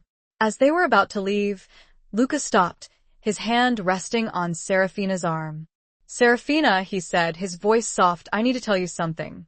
Serafina looked at him, her heart pounding in her chest. She saw the concern in his eyes, the love, the fear. What is it, Luca? She asked, her voice trembling. I don't want you to go, he said, his voice low. It's too dangerous. I can't risk losing you. Serafina felt a surge of emotion, a mixture of gratitude, love, and frustration. She understood his concern, his fear, but she couldn't back down. Not now. Not ever. I have to go, Luca, she said, her voice firm. This is my fight, too. I won't let you face him alone. Luca looked at her, his eyes searching hers. He saw the determination in her expression, the unwavering resolve, the love. He knew he couldn't stop her. He wouldn't stop her. He nodded, his hand tightening around hers. Then we go together, he said, his voice firm. And we face him together. They set off under the cover of darkness, the boat cutting through the waves, the wind whipping through their hair, the salty spray of the sea on their faces. The storm was brewing, the sky dark and ominous, the waves growing larger, the wind growing stronger. As they approached the island, they saw it looming ahead, a dark, jagged silhouette against the stormy sky. It looked like a scene from a nightmare, a place of shadows and secrets, a place where anything could happen, a place where Falcone awaited. But a faint, flickering light, visible only for a split second through the crashing waves, revealed something else. Another boat, already docked on the island's hidden shore. Whose boat was it, and were they friend or foe? Chapter 16. Tears of Fire. The other boat was a sleek, modern yacht, its white hull gleaming faintly in the darkness. It was out of place, incongruous with the wild, untamed nature of the island. It spoke of wealth, of power, of connections. Connections that Serafina and Luca couldn't yet fathom. They approached cautiously, keeping their own boat hidden in the shadows of the rocky coastline. Luca cut the engine, letting the boat drift silently towards the shore. They scanned the island, their eyes searching for any sign of movement, any sign of danger. The island was eerily silent, the only sound the crashing of the waves against the rocks and the howling of the wind. The storm was intensifying, the sky a swirling mass of dark clouds, the rain lashing down, the lightning illuminating the scene in brief, terrifying flashes. Luca secured their boat to a hidden cove, his movements swift and efficient. He handed Serafina a weapon, a small but powerful pistol, its weight reassuring in her hand. "Stay close," he whispered, his voice barely audible above the roar of the storm. "And be ready for anything." Serafina nodded, her heart pounding in her chest. She felt a surge of adrenaline, a mixture of fear and excitement. She was ready. She had to be. They moved stealthily through the dense vegetation, the rain soaking them to the bone, the wind whipping at their clothes. The island was a labyrinth of tangled trees, rocky outcrops, and hidden paths. It was a perfect place for an ambush, a perfect place for death. They reached the yacht, their weapons drawn, their senses on high alert. The yacht was deserted, the lights dimmed, the interior seemingly empty.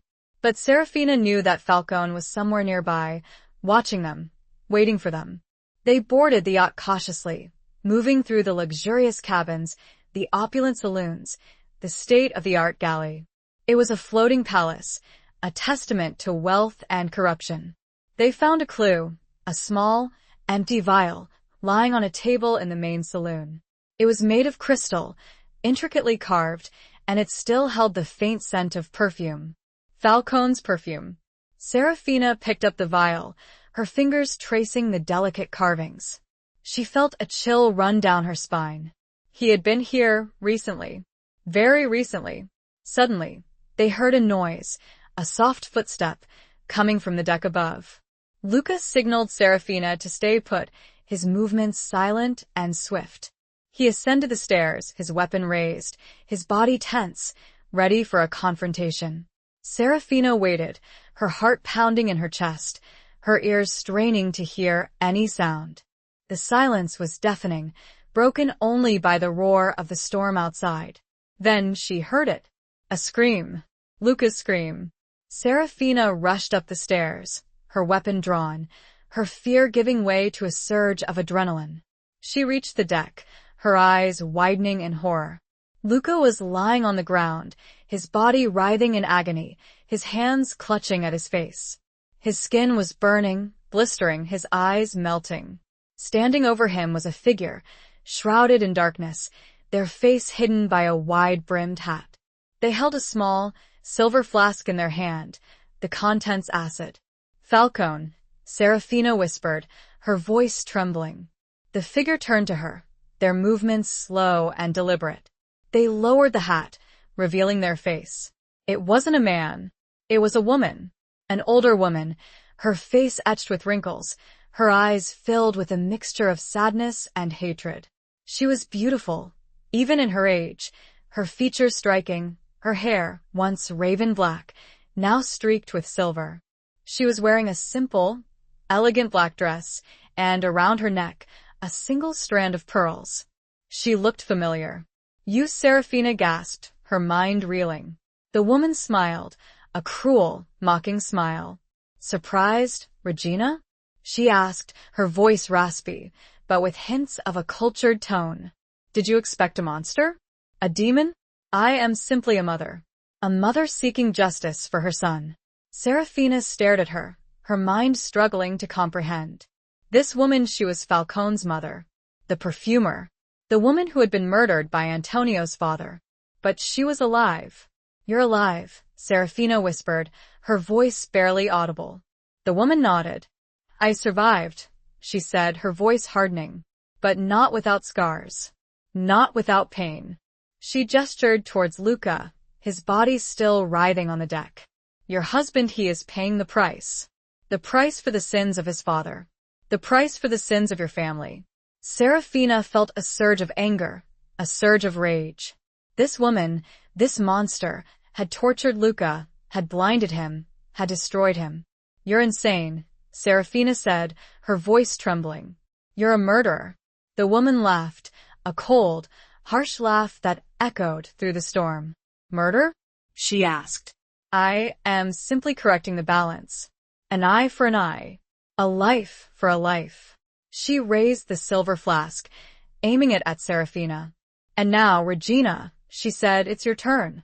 The flask slipped from her grasp. It fell, rolling on the deck. It was empty. Serafina didn't hesitate. Tears streamed down her face, mixing with rain and, on her cheeks, fire. She had to end this. She raised her gun and fired. The shot rang out, even louder than the thunder. But did it hit its mark? And what of Luca, blinded and burning? Chapter 17. The Reckoning. The bullet struck Falcone's mother, Isabella Moretti, squarely in the chest. The force of the impact threw her backwards, her body slamming against the railing of the yacht. She gasped, her eyes widening in surprise, her hand clutching at the wound, the blood blooming on her black dress, a dark stain against the dark fabric. Serafina stood, frozen, her gun still raised, her fingers still on the trigger, her mind reeling from the shock of what she had done. She had killed Isabella Moretti, the matriarch of the Moretti family. Her ally. Her friend? No. Not a friend. A manipulator. A liar. A murderer. Isabella had played them all. She had used them, manipulated them, orchestrated the entire conflict, all for her own twisted sense of justice. She had been Falcone's mother all along, hiding in plain sight, pulling the strings, controlling the narrative. The ambergris, the island, the perfume, it had all been a carefully constructed web of deceit. Isabella slumped to the deck, her body sliding down the railing, her eyes still open, still filled with that strange mixture of sadness and hatred. She was gone. Serafina lowered her gun, her hand trembling, her body shaking. She felt a wave of nausea wash over her, a mixture of grief, guilt, and relief. It was over. The nightmare was over. But then she remembered Luca. She rushed to his side, kneeling beside him, her hands reaching out, touching his face, his burned, blistered skin. He was still alive, but barely. He was moaning softly, his body convulsing in pain.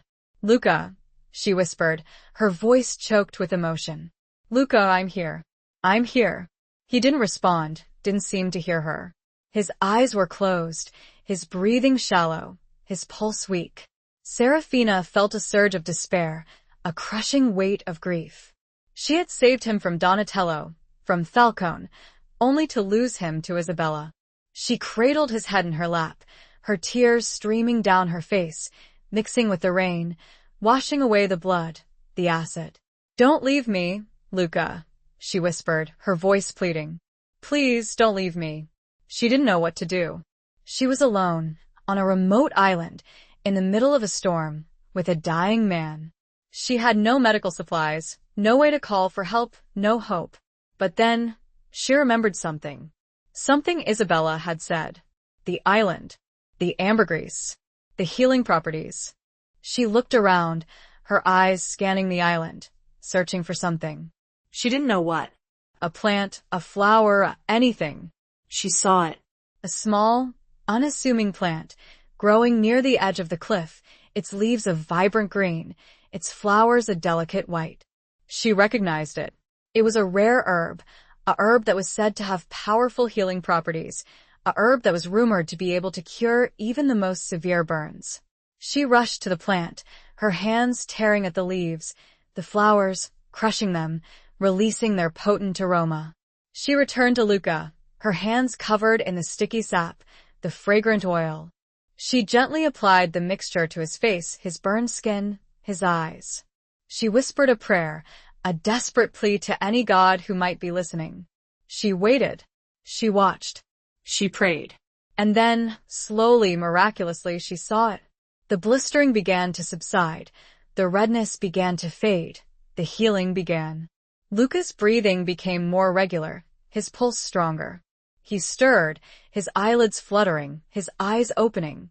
He looked at her, his vision blurred, his eyes still damaged, but he could see. "Serafina," he whispered, his voice hoarse. Serafina felt a surge of relief, a wave of joy, a miracle. He was alive. He was healing.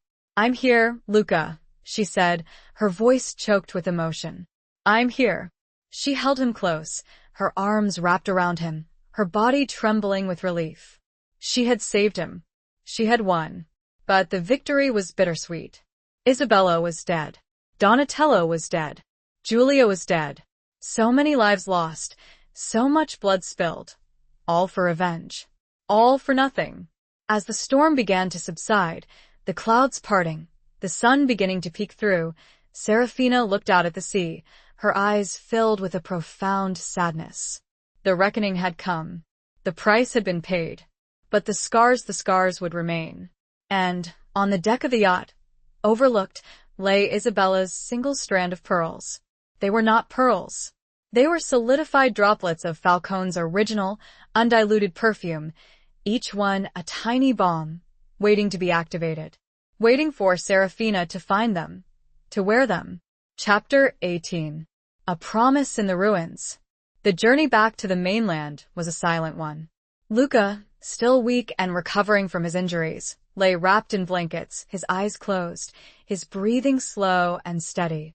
Serafina sat beside him, watching over him, her hand resting on his, her heart filled with a mixture of relief, gratitude, and a lingering unease. The discovery of the pearls on Isabella's yacht had shaken her to her core.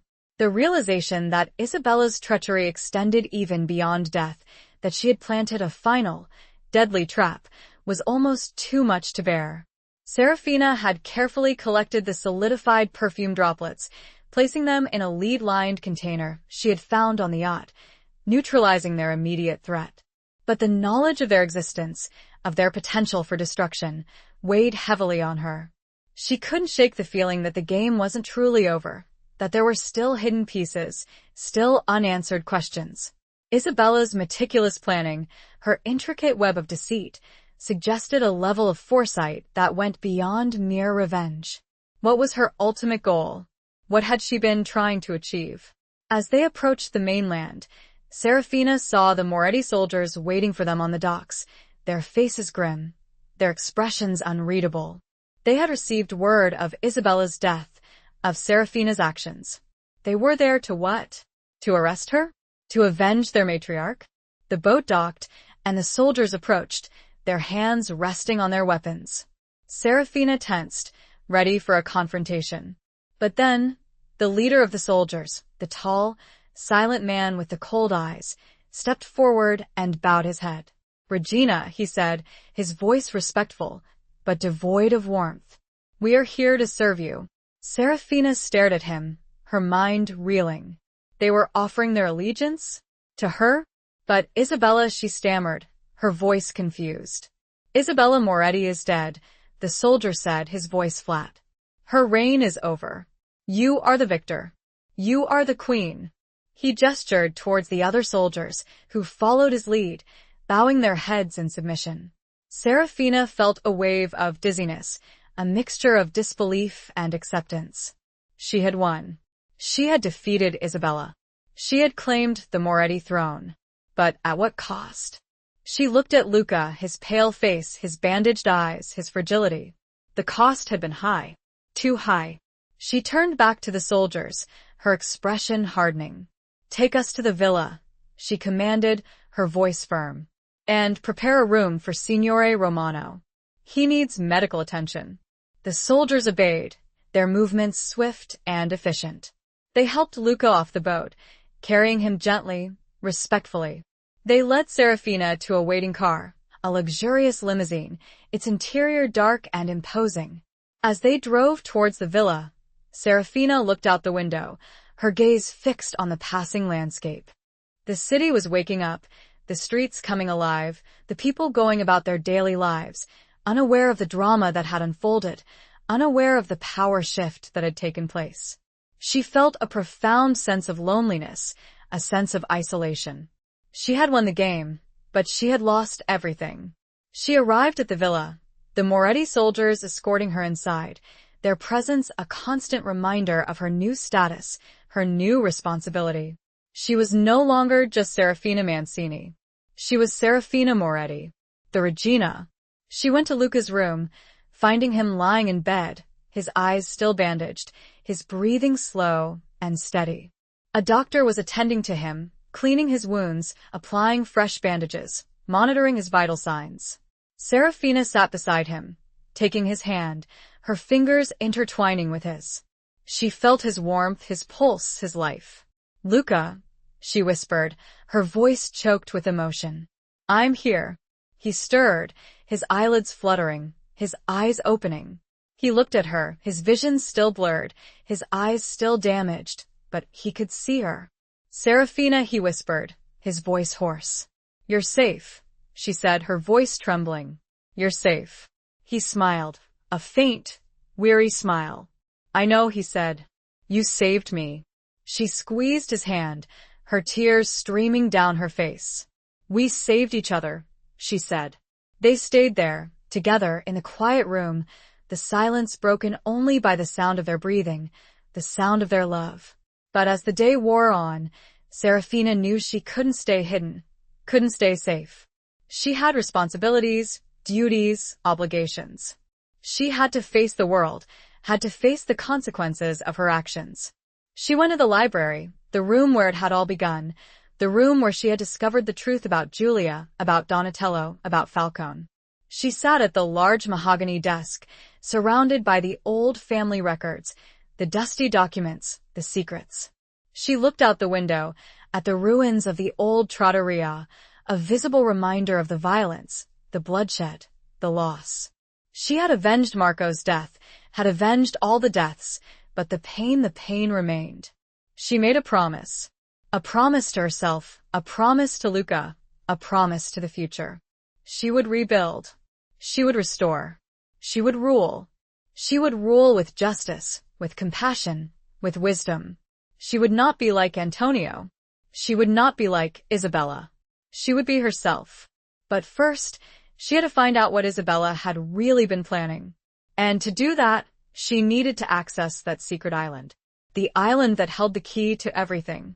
The island only Isabella truly knew how to find, beyond a simple map. Chapter 19. The Heart's Betrayal. The key to the island wasn't a physical key, not in the traditional sense. It was a sequence, a series of maneuvers, a specific route through treacherous currents and hidden reefs, known only to Isabella and passed down through generations of Moretti captains. The map Luca had studied was merely a guide, a general indication of the island's location. Without the precise sequence, navigating to the island was a suicide mission. Serafina spent days poring over Isabella's personal papers, searching for any clue, any hint of the secret route. She found diaries, letters, financial records, all meticulously organized, all revealing glimpses into Isabella's complex and ruthless mind. But there was no mention of the island, no mention of the sequence. Luca, recovering slowly but steadily, his eyesight gradually returning, assisted her in her search. He was still weak, still in pain, but his mind was sharp, his determination unwavering. He remembered fragments of conversations, overheard whispers, snippets of information that he had dismissed as unimportant at the time, but now took on a new significance. "She used to talk about the stars," Luca said one evening, as they sat together in the library, the soft glow of the lamp illuminating their faces. She was obsessed with astronomy, with navigation. She said the stars held the key to everything. Serafina looked up, her interest piqued. The stars. Could the sequence be based on a constellation, on a specific arrangement of stars? She retrieved a star chart from a shelf, spreading it out on the desk. Luca leaned closer, his eyes tracing the intricate patterns of the constellations. "There," he said, pointing to a small, faint constellation near the horizon. "That one." She called it the Serpent. The Serpent. A constellation that was associated with cunning, with deception, with transformation. A fitting symbol for Isabella Moretti. Serafina studied the constellation, her mind racing. Could the sequence be based on the shape of the serpent, on the order of the stars within it? She began to experiment, tracing the outline of the constellation on a piece of paper, numbering the stars in order of their brightness. She tried different combinations, different sequences, testing them against the map, searching for a pattern, a match. It was Luca who finally cracked the code. He noticed a small, almost imperceptible detail on the map, a series of tiny dots, arranged in a seemingly random pattern near the island's location. "Look," he said, pointing to the dots. "They're not random. They're the serpent. They're the stars of the serpent, arranged in the order of the sequence." Serafina felt a surge of excitement, a flicker of hope. They had it. They had the key. They prepared for the journey, securing a boat, gathering supplies, assembling a small, trusted crew. They knew the risks, knew the dangers, but they were determined to uncover the truth, to unravel the final threads of Isabella's web of deceit. As they were about to leave, Serafina received a message from an unknown number, a message that sent a chill down her spine. The island awaits, Regina, but beware. Not all betrayals are visible. Serafina stared at the message, her mind reeling. Who had sent it? And what did it mean? She showed the message to Luca, his expression hardening. It's a warning, he said, his voice low. Someone knows we're going to the island. Someone who wants us to fail. But who? Serafina asked, her voice trembling. Who else knows about the island? Who else knows about the sequence? Luca was silent for a moment, his gaze thoughtful. There's only one person, he said finally, his voice filled with a mixture of disbelief and dread. Someone who was close to Isabella, someone who knew her secrets, someone who benefited from her death. Serafina's heart sank. She knew who he was talking about. The tall, silent Moretti soldier. The leader of the Moretti forces. The man who had pledged his allegiance to her. The man who had killed Donatello. Isabella's garrote. Her protégé. Her son. He had been playing them all along, manipulating them, using them just like his mother. He had been waiting for his opportunity, waiting for his chance to claim his inheritance. He's on the island, Serafina whispered, her voice filled with horror. He's waiting for us. The heart's betrayal ran even deeper than expected. The soldier wasn't waiting on the island. He had contacted someone else entirely. The Moretti soldier had contacted the Salieri's. He offered them a prize greater than any alliance, Serafina herself, delivered to their doorstep. Chapter 20. The Queen's Gambit. The realization that the Moretti soldier Alessandro had betrayed them to the Salieri's hit Serafina like a physical blow. It was a betrayal that cut deeper than any she had experienced before, a betrayal that shattered her trust, her faith, her hope. She had believed in him, had trusted him, had relied on him, and he had used her, manipulated her, played her for a fool. The journey to the island was fraught with tension. The knowledge that they were sailing into a trap, that the Salieri's were waiting for them, hung over them like a shroud. Luca, despite his injuries, remained vigilant, his senses on high alert, his hand never far from his weapon. Serafina, despite her fear, maintained a facade of calm control, her mind racing, searching for a way out, a way to survive. As they approached the island, they saw them. The Salieri ships, a small fleet of sleek, black vessels, anchored in the hidden bay, their guns trained on the entrance, their crews waiting. It was an ambush, a carefully orchestrated trap, designed to capture Serafina, to eliminate Luca, to crush the Mancini-Moretti alliance once and for all. Serafina felt a surge of despair, a crushing weight of hopelessness. They were outnumbered, outgunned, outmaneuvered. There was no way out, no way to win. But then, she remembered something. Something Isabella had said. Something about the island, about its secrets. The tunnels, she said, her voice urgent. Luca, the tunnels. Beneath the watchtower. Luca looked at her, his eyes questioning. Isabella said there were tunnels, Serafina explained. Hidden tunnels, used by smugglers, by pirates. We can use them. We can get to the watchtower unseen. Luca nodded, his eyes filled with a flicker of hope. It was a long shot, a desperate gamble, but it was their only chance. They changed course, steering their boat towards a small, secluded cove on the opposite side of the island, hidden from the view of the Salieri ships. They landed silently, swiftly, their movements practiced and efficient. They found the entrance to the tunnels, a narrow, concealed opening in the rocks, hidden behind a thick curtain of vegetation. It was dark, damp, and claustrophobic, but it was safe. For now. They moved through the tunnels, their footsteps echoing in the silence, their hearts pounding in their chests. The air was thick with the scent of mildew, of salt, of decay. It was a labyrinth of twisting passages, dead ends, and hidden chambers. It was a place where anything could happen, a place where secrets were kept. They reached the watchtower, emerging from a hidden passage behind the main altar in the ruined chapel. The watchtower was deserted, the Salieris believing that Serafina and Luca would approach by sea, falling into their carefully laid trap.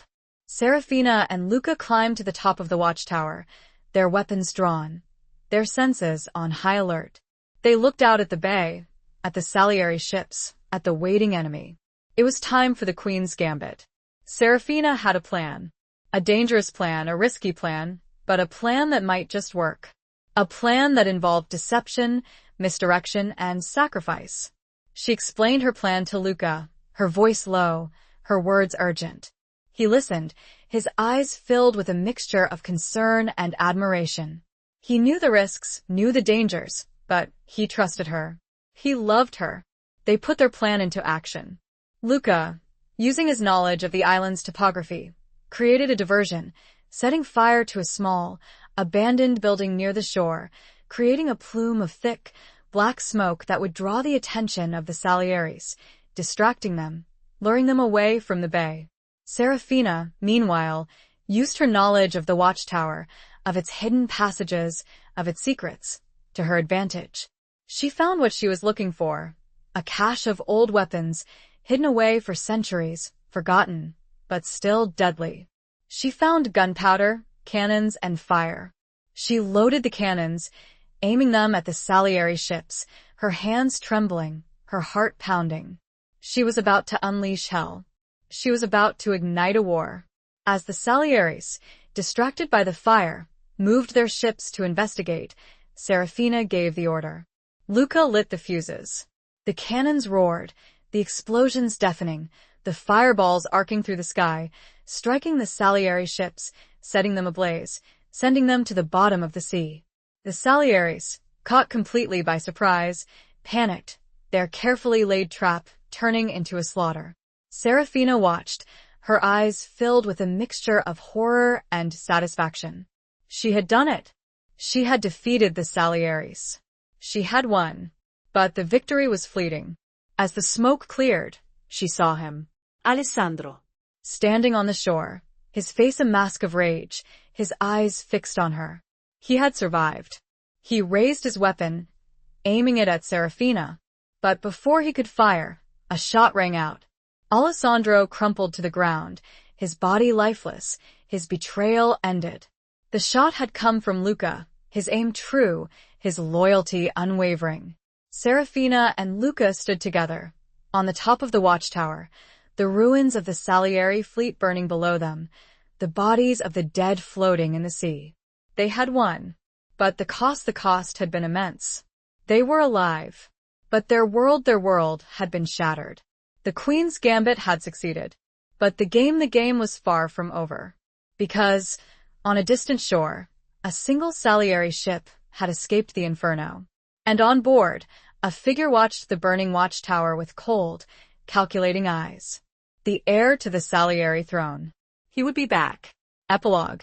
The years that followed were a time of rebuilding, of healing, of transformation. Serafina, with Luca by her side, worked tirelessly to restore order, to establish peace, to create a new future for the families, a future free from the endless cycle of violence and revenge.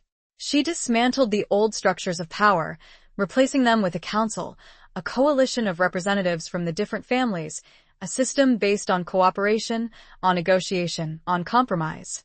She used her influence, her wealth, her wisdom, to promote education, to create opportunities, to build a society based on justice, on equality, on hope. Luca, his eyesight partially restored, but his scars still visible, became her protector, her advisor, her partner. He oversaw the security of the families, ensuring their safety, protecting them from their enemies, both internal and external. He was her rock, her strength, her love. They lived a quiet life, away from the opulence of the palazzos, away from the dangers of the underworld. They chose a simple villa, overlooking the sea, surrounded by gardens, filled with peace. They never forgot the past, never forgot the sacrifices that had been made, never forgot the cost of their victory. They honored the dead, remembered their names, learned from their mistakes. They built a new legacy, a legacy based not on blood and fear, but on love and hope. One evening, as they sat together on their terrace, watching the sunset over the sea, Serafina felt a familiar warmth, a familiar presence, a familiar love. "Luca," she whispered, her voice filled with emotion. He turned to her, his eyes meeting hers, his hand reaching out, touching her cheek. "Serafina," he whispered, his voice hoarse. They embraced, their bodies close, their hearts beating as one. They had survived. They had endured. They had loved. The scars remained, a constant reminder of the past, a testament to their resilience, a symbol of their transformation. But the scars were also a source of strength, a source of wisdom, a source of hope. They had learned that true power was not about control, not about domination, not about revenge.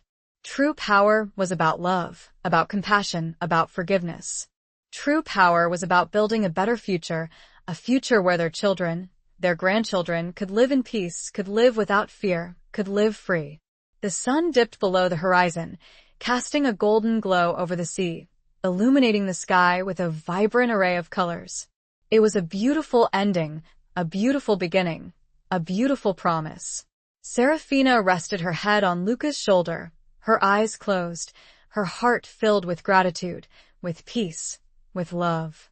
They had found their throne, not in a palace of marble and blood, but in a simple home, filled with the warmth of their love, the promise of their future, the legacy of their past. The faint scent of jasmine drifted on the evening breeze. But it was a natural scent this time. It wasn't a weapon. It was just a beautiful fragrance, a reminder of the night their world had changed. And, though their love was deep, the lingering scent of a different perfume, buried in the deepest folds of memory, triggered a slight, unreadable, almost smile. The end had come. The future, finally, was theirs. The end.